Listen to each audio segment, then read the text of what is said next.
2022년도의 사업 방향에 대해서 말씀해 주실 때 그 무죄 실행에 대한 부분을 언급해 주셨습니다. 최근 기업의 지속 가능 경영, ESG 등이 강조되면서 당사도 대한제감과 YK스틸도 이제 지속 가능 경영실이라는 조직이 신설되어서 그 산하의 안전전략팀, 품질팀, 환경 담당 등이 신설되었습니다. 최근 대내외적으로 지속적으로 강조되고 있는 이러한 안전과 환경에 대해서 이야기 나눠보도록 하겠습니다. 내년 중대재해처벌법 시행에 앞서 사고 위험이 많은 생산지, 생산 관련 사무직에게 더욱이 안전 문화가 스며드는 게 중요한 한 해입니다.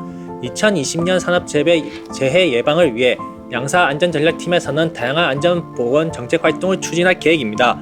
안전문화 진단이나 아니면 안전교육 프로그램 운영, 관리감독자, 안전순찰자 등 안전 코칭 지도사를 따도록 하는 역량 강화, 그리고 근로자 참여형 영상 제작 등 활동을 추진할 계획인데, 이에 사장님께서 생각하시는 안전문화, 안전한 사업장이란 어떤 것이라고 생각하시는지요? 제가 생각하는 안전문화, 안전한 사업장은 역설적이게도 저희가 근로를 하기에, 작업을 하기에 안전하고 그리고 안전한 사업장이다 라기보다는 오히려 아주 위험한 사업장이다. 제가 오늘 오전에도 출근 전에 순찰을 한번 돌고 올라왔는데, 아변 정정 라인 쪽에서 이제 설비가 가동되고 있는데도 사람이 지나다니고 있는 모습을 포착했습니다. 그래서 밑에 내려가서 지적을 할 때 뭐 때문에 그렇게 했냐, 그러니까 몰래 지나가고 있다, 이랬는데도 사고 난 적이 없다, 이렇게 말씀을 하셨습니다. 그래서 익숙함으로 인해 가지고 이제 저희가 불안전한 행동이 일어나고, 그래 돼서 이제 중대재해가 발생하는 것으로 저는 개인적으로 생각하기 때문에, 제가 생각하던 안전한 사업장이라는 내가 하는 일은 어떤 일을 하더라도 간단한 일이라도 위험한 요소가 있고, 그 위험한 요소가 있기 때문에 미리 사전에 체크를 한 다음에 행동을 해야 이제 중대재해 사고도 나지 않고 안전한 사업장을 이룰 수 있다고 생각합니다. 그리고 임직원들이 안전보건 활동에 자발적으로 참여할 수 있도록 당부 말씀 부탁드립니다. 지금 그렇게 말씀해 주실 정도면 제가 굳이 뭐 딴 얘기를 안 해도 될 것 같아요. 무죄해는 결과거든요, 결과. 무죄해를 만들기 위해서는 끊임없이 뭘 해야 되냐면 위험에 대한 인지를 해줘야 되는 거죠. 그러니까 위험에 대한 인지, 이게 위험하다, 그러니까 조심해야 된다라는 마음가짐을 계속 가지지 않으면 안 돼요. 경영은 항상 리스크가 존재를 하기 때문에 그런 거예요. 돈이 많이 벌려도 리스크는 있는 거예요. 그러니까 매년 리스크가 없는 시장 환경은 없는 거예요. 작업 환경도 마찬가지죠. 그래서 이 안전문화, 안전한 사업장이라고 하는 게 안전한 사업장이기 때문에 내가 마음대로 해도 된다. 내가 안전에 대한 마음을 놔도 된다. 그러면 그 순간 아마 사고가 날 거예요. 그렇기 때문에 끊임없이 그 위험에 대한 그 인지를 하는 것이 중요하다라는 관점에서 저는 우리 원건 씨의 의견에 200% 동의하고, 혹시나 제가 지원이 필요한 게 있으면 얼마든지 해드릴 테니까 거기에 대해서는 언제든지 얘기를 좀 해주시고요. 임직원들이 안전보건 활동에 자발적으로 참여할 수 있도록 하려면 어떻게 해야 되냐? 계속 생각해야 되는 거예요. 항상 사업장은 위험에 노출이 돼 있어요.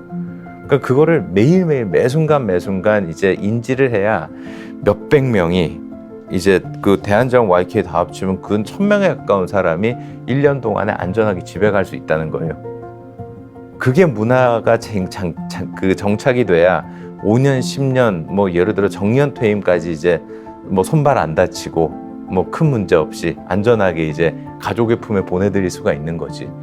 그러니까 그게 쉬운 일이 아니에요, 사실은. 그래서 이거를 저는 중대재해처벌법이라고 하는 법 자체는 굉장히 어떻게 보면 경영진한테 가혹한 법이라고 생각을 하거든요. 근데 이게 가혹한 법이라고 이거를 꼭 제 입장에서 불만을 가질 필요는 없는 거죠. 어떻게 보면 이 계기를 활용해서 정말 안전한 사업장을 만들 수만 있다면 악법도 법이 되는 거 아니에요. 저는 그런 의미에서는 2022년에는 이 안전에 대해서는 어떤 일이 있더라도 무죄를 꼭 실현하고 말겠다라는 거고, 거기에 대한 투자나 그리고 그 투자의 가치, 그 근무하는 작업자들의 안전의식을 높이는 데 대해 가지고는 최우선의 관심을 가지겠다. 그 말씀을 꼭 드리고 싶어요.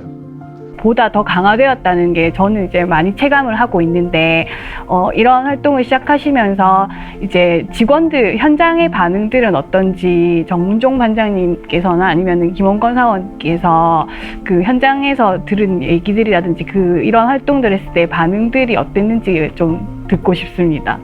현장에서는 솔직히 말해서 지시를 하더라도 이게 안전한지 안 안전한지를 판단을 제대로 못합니다. 일단 작업에 쫓기다 보면 거기에 사람이라는 게 그걸 잊어버릴 수 있더라고요. 그래가지고 이래 안전하게 작업을 하라고 이렇게 룰을 정해주더라도 보면 작업에 쫓기다 보니까 계속해서 위험하게 작업을 하게 되더라고요. 그래서 저희도 작업하기 전에 무조건 시간이라도 조금 늦더라도 안전하게 작업하라고 이렇게 작업 지시를 내리고 있습니다. 저희 같은 경우에. 항상 작업자들한테 한 번에 모든 걸 다 이거 위험하니까 조심히 해라, 이거는 행동을 하지 마라 이렇게 지적하기보다는 제발 이번 달은 이것만큼은 지켜달라 이런 형식으로 이것만큼은 조심하자 이런 식으로 이제 전달을 하고 있습니다. 그래서 사람들의 처음 분위기들은 아니 지금 생산이 많이 밀렸는데 지금 무슨 그걸 할 게 있나 그렇게 하는데, 처음 제가 입사했을 때 인식과 분위기는 좀 그랬는데 이제 지금의 분위기는 그래도 이제 안전하게 그리고 인명피해 없이 작업을 하자. 그래서 이거 말고도 다른 것들 지적사항이나 그런 게 있으면 많이 알려달라고 현장 쪽에서 요청이 많이 올라오고 있습니다. 그래서 예전보다는 이제 안전에 대한 가치나 이제 인식이 많이 좀 변화된 것 같은 걸 느끼고 있습니다. 기본적으로 저희가 생각하고 있는 거 이상으로 거기는 이미 이 문화가 상당히 정착이 되어 있다고 생각이 들었습니다. 예를 들면 저희가 아이들이 입는 옷 같은 경우에는 저희는 뭐 면으로 만들어진 오가닉 뭐 이런 옷들을 만드는데, 미국 같은 경우는 아이들이 입는 옷에 난연성 섬유가 들어가지 않으면 인증이 안 나오고 판매를 할 수가 없는 법적인 조치가 이미 수년 전에 내려져 있습니다.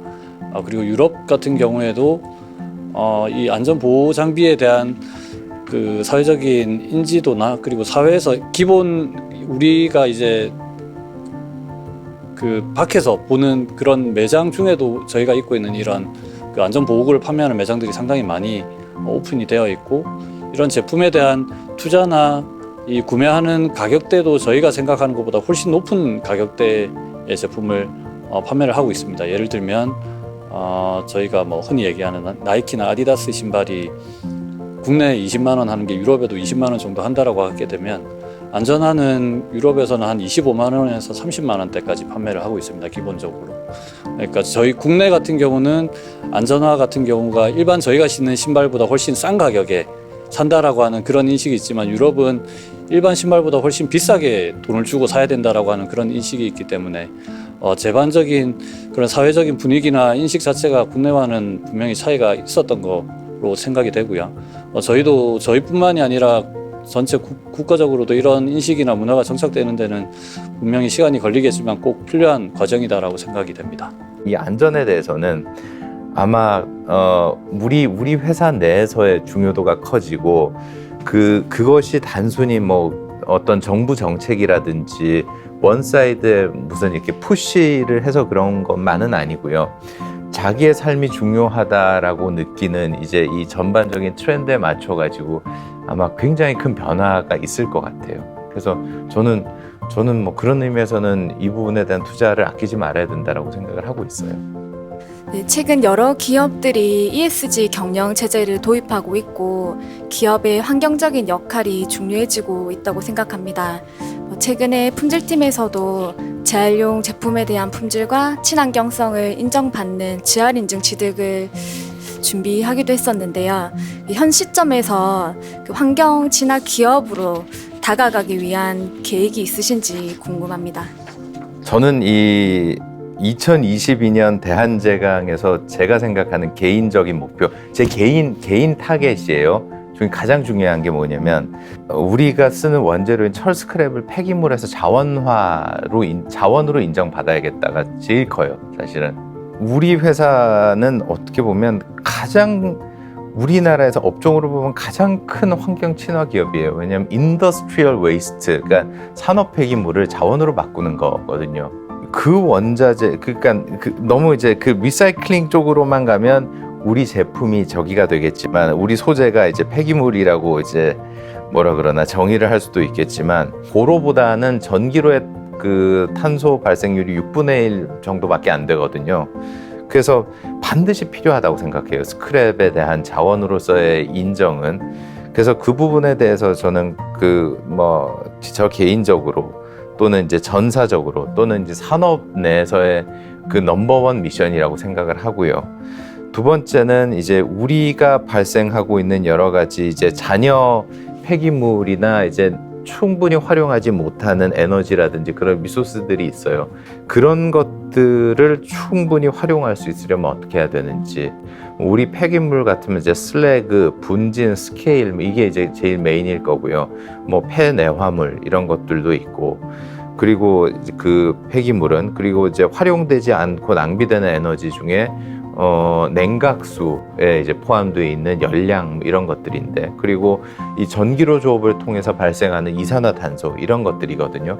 이런 걸 어떤 식으로 재활용할 수 있는지에 대한 고민을 아마 해야 될 것 같고, 이 고민은 아마 굉장히 큰 부가가치를 낳을 거예요. 여기에 대한 좁은 결과는 아마 10년 후에 대한제강과 YK스틸은 철강 제조기업이라기보다는 그냥 환경기업으로 이제 포지셔닝을 아마 해야 되지 않을까 싶어요. 그래야지 더 지역사회에서도 인정받고 더 어떻게 보면 시장에서도 이제 부가가치를 인정받을 수 있지 않을까, 그렇게 생각을 합니다.